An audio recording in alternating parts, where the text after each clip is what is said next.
Hi friends, how are you. चलिए आज बात करेंगे doctor Agarwal health care IPO के बारे में। इस आईपीओ की पहले मैं कुछ आपको जानकारी दे देता हूँ। ये आईपीओ जनवरी 29 से जनवरी 31 के बीच में आएगा और इस आईपीओ की जो लिस्टिंग होगी वो होगी फरवरी 5 को। और इस आईपीओ का जो प्राइस बैंड रखा गया है वो रखा गया है 382 से 402 के बीच पे। इस आईपीओ में एक लॉट पे आपको 35 शेयर्स मिलेंगे और 402 की प्राइसिंग के हिसाब से आपको 14,070 रुपीज़ एक लॉट में लगाने होंगे। इसमें एक मैक्सिमम रिटेलर्स जो हैं वो 13 लॉट्स लगा सकते हैं।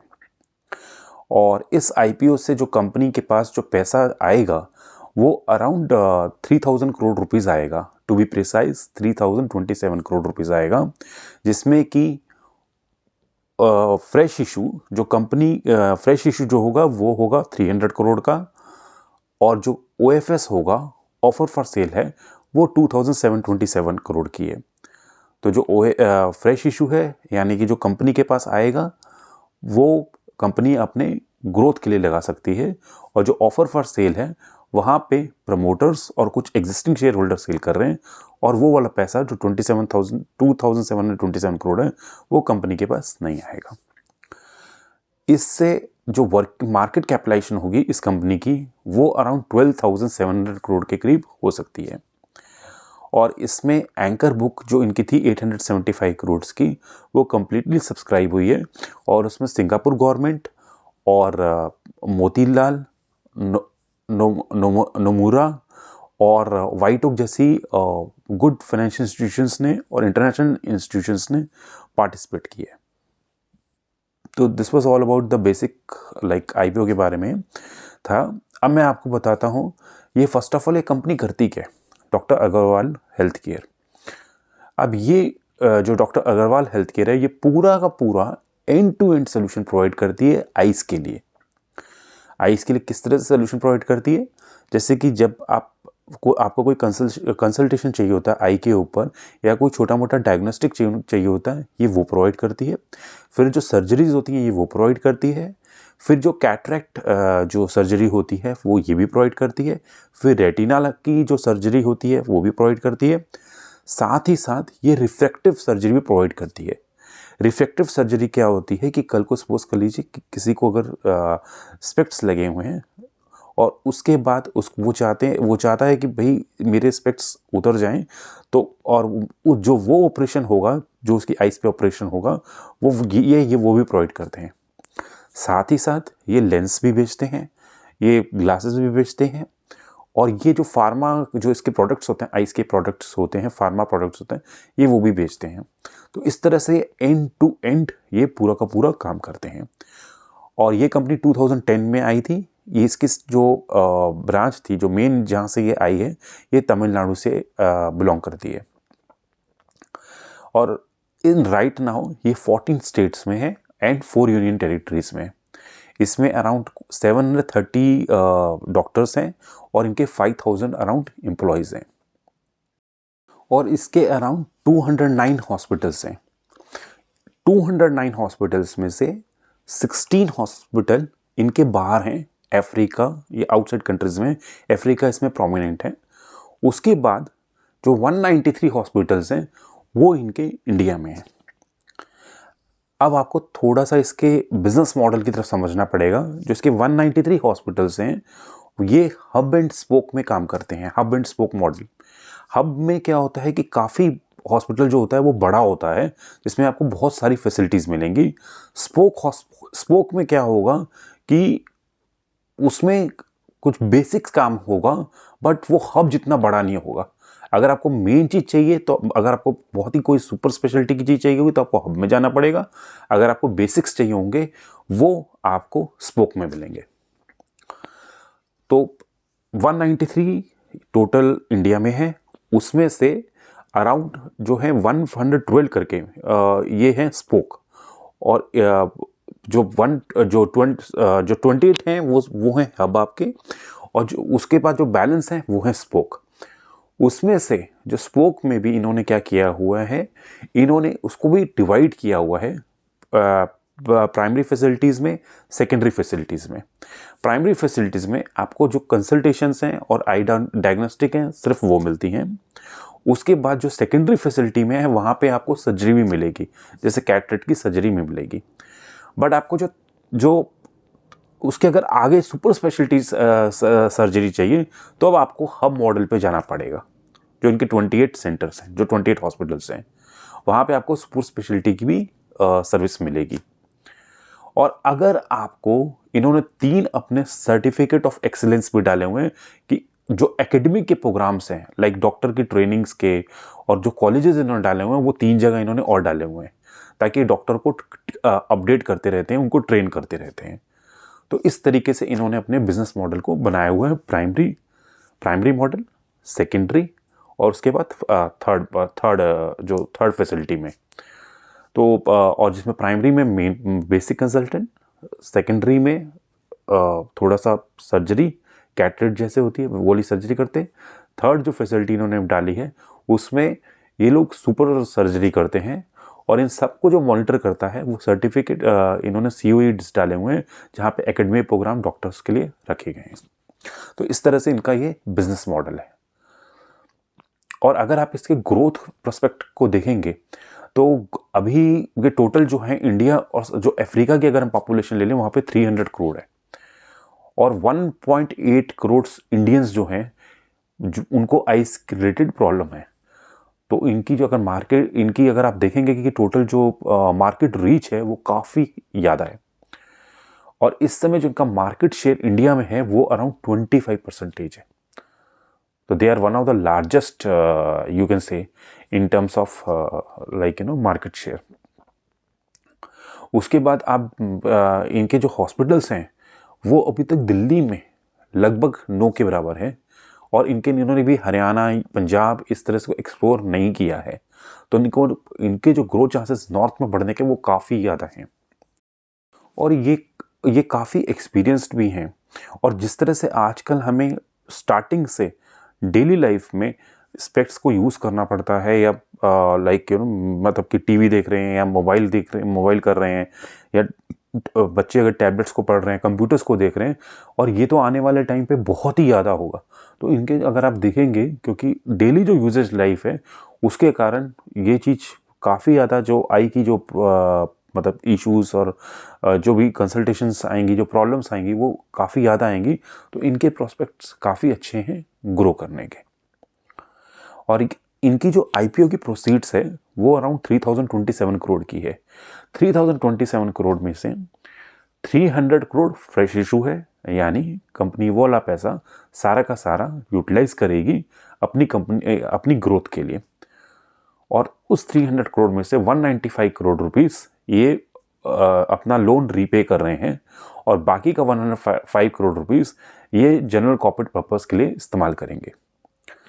और बाकी जो 2727 करोड़ रुपीस है उसका ये OFS लेके आ रहे हैं, यानी ये वो जो मनी होगी ये सारी की सारी प्रमोटर्स और एग्जिस्टिंग शेयर होल्डर जो बेच रहे हैं उनको जाएगी, और ये जो पैसा है ये कंपनी में वापस नहीं आएगा।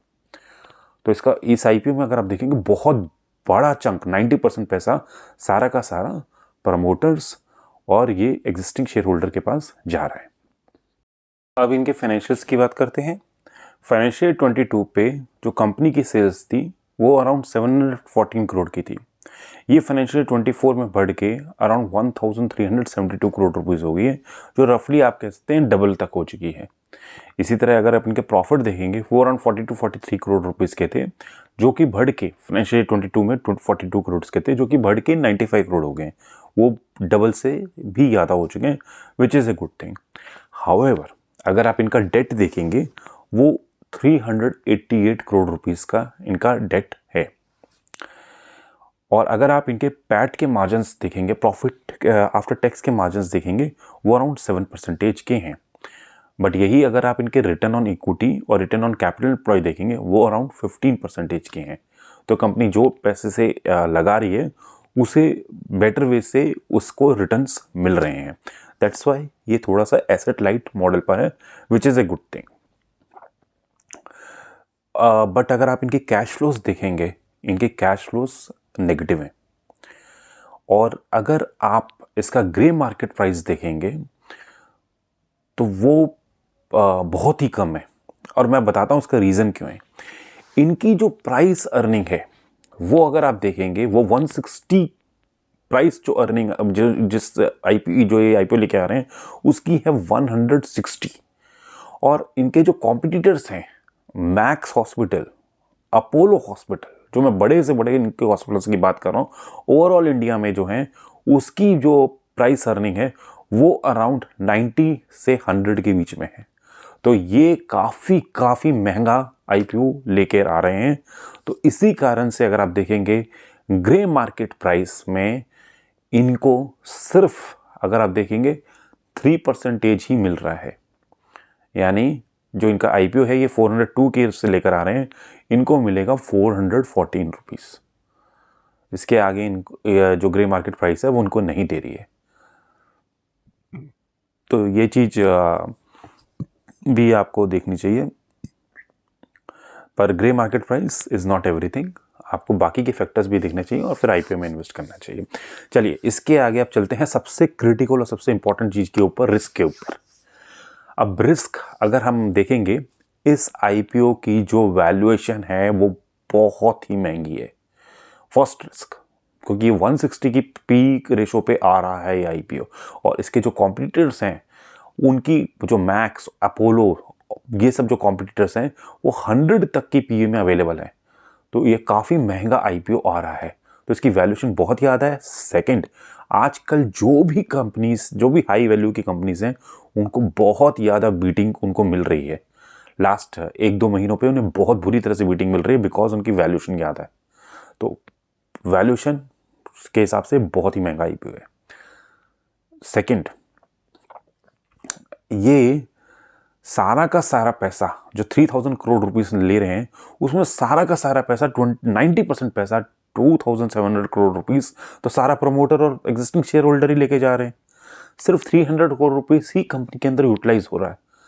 तो this is something which is people are just paying. इतनी बड़ी वैल्यूएशन के साथ सिर्फ आप प्रमोटर के लिए पैसा नहीं दे सकते।